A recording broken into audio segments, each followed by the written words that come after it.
नमस्कार मित्रांनो, रब्बी ज्वारीवर अमेरिकन लष्करी अळीचा प्रादुर्भाव होतो, त्यामुळे उत्पादनात मोठी घट होते. या किडीच्या प्रादुर्भावावर नियंत्रण ठेवण्यासाठी एकात्मिक व्यवस्थापन पद्धतीचा वापर करावा. हवेतील आर्द्रता 75% पेक्षा जास्त किंवा कमी, सूर्यप्रकाश व हिवाळा या बाबी अळीच्या वाढीसाठी पोषक आहेत. त्यामुळे या अळीचे व्यवस्थापन कसे करावे या व्हिडिओमध्ये आपण बघणार आहोत. तर अमेरिकन लष्करी अळीचे प्रादुर्भाव दिसून आल्यास खालीलप्रमाणे एकात्मिक व्यवस्थापन करायचे आहे ते बघू. ज्वारीच्या पानावर दिसणारे अंडीपुंज व प्रथम अवस्थेतील अळ्या गोळा करून नष्ट कराव्यात. सर्वेक्षण आणि सामूहिकरित्या पतंग पकडण्यासाठी एकरी 6 कामगंध सापळे लावावेत.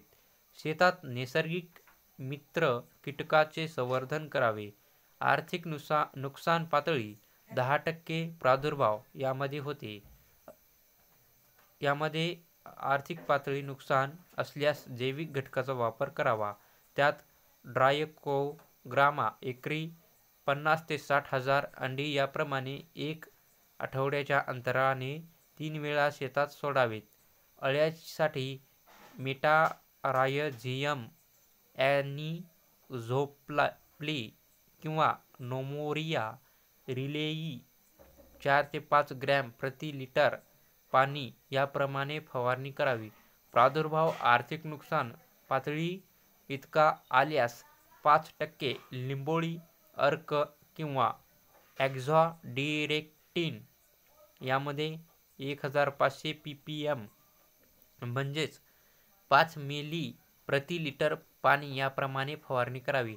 आर्थिक प्रादुर्भावाच्या स्थितीमध्ये रासायनिक नियंत्रणासाठी क्लोर ॲट्रॉनिलिप्रोल यामध्ये 18.5 MSC म्हणजेच 0.3 किंवा 0.4 मिली किंवा थायमेथोक्झाम 12.6% लॅमडा सायहॅलोथ्रिन 9.5% ZC संयुक्त कीटकनाशक साठी 0.5 मिली अधिक स्टिकर 0.5 मिली प्रति लिटर पाणी याप्रमाणे फवारणी करावी. तर ही माहिती तुम्हाला चांगली वाटली असेल तर आमच्या चॅनलला सबस्क्राईब करा. धन्यवाद.